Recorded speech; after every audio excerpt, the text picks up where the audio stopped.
Hiya, 10. Thank you so much for getting involved in the online lesson trials this week. I know me, Mr. Haslam, and Miss McBride have all really enjoyed teaching you. It was lovely to see your faces again, and you were all fab.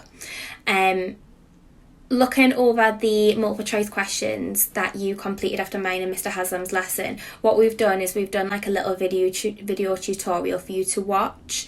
And this just addresses some of the areas that you weren't quite sure on, and like based on the multiple choice quiz that you did. Now, what we'd like you to do is we'd like you to watch that video, and then afterwards there is some work that is set on Google Classroom.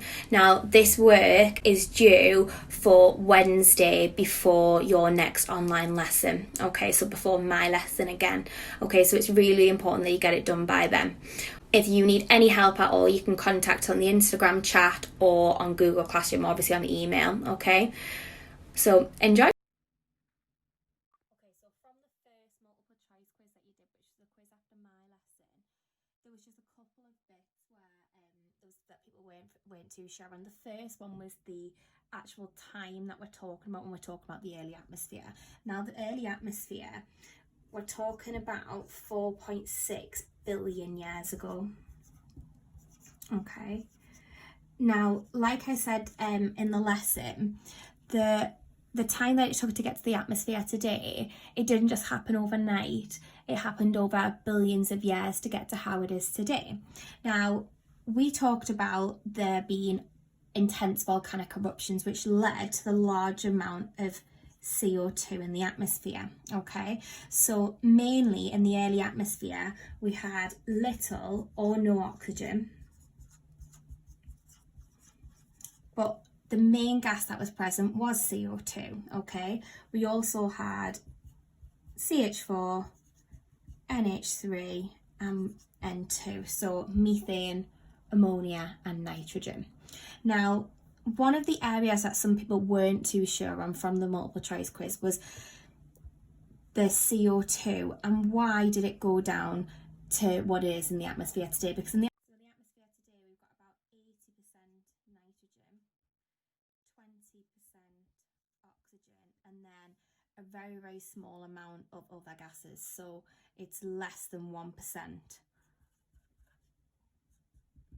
which is other gases. So that's your other gases would be like your CO2, your methane, etc. Okay, now in the early atmosphere, the levels of carbon dioxide were so high that over time they've decreased, and they've decreased to being less than 1%.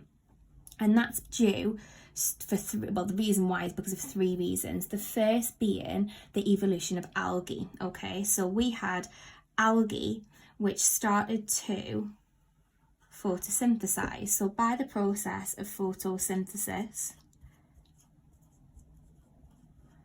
algae and then eventually plants took in the carbon dioxide and also released oxygen. Okay, which everybody's really sure on that reason about why the oxygen levels went up, and the reason is because plants and then eventually algae and then eventually plants started photosynthesizing and releasing oxygen. So this is reason number one, that the carbon dioxide levels went down. Reason number two is it was dissolved into the oceans.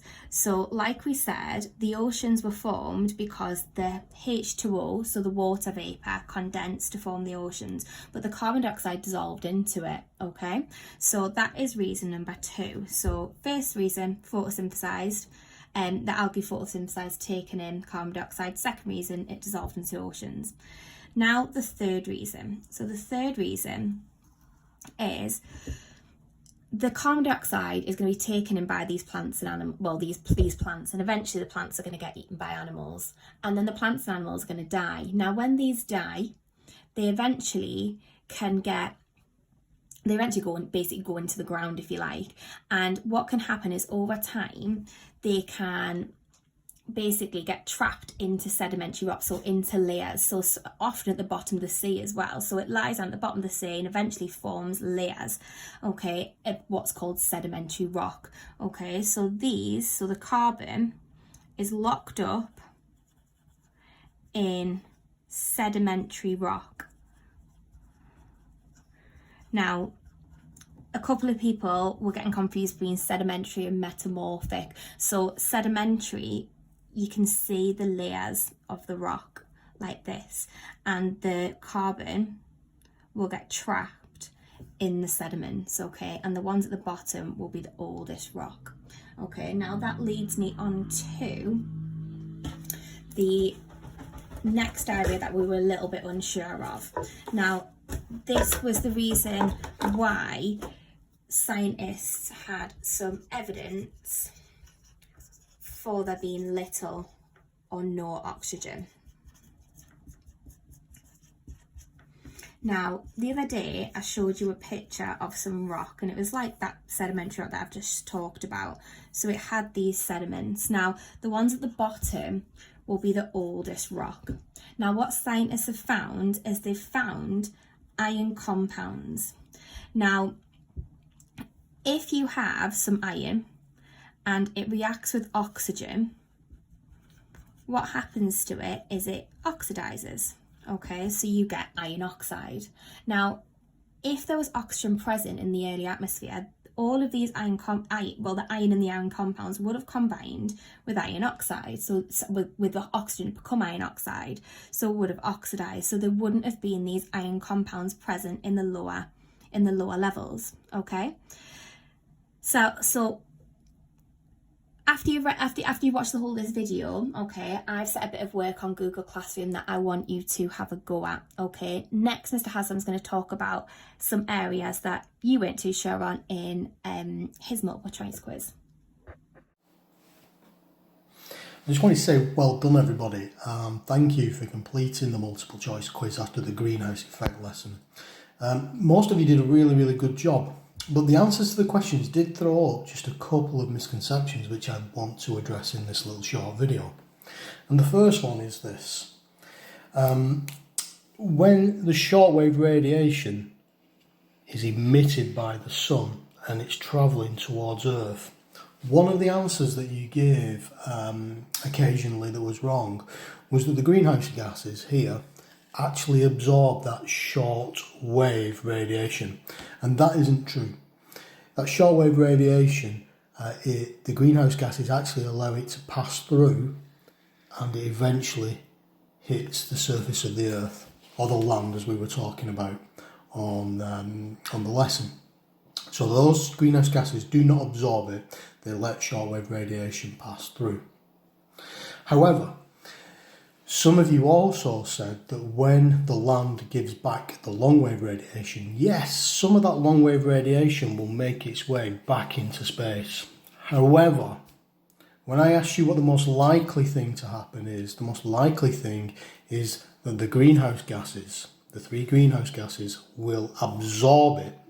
So they will absorb the long wave radiation and re-radiate it or reflect it back down to the surface of the Earth.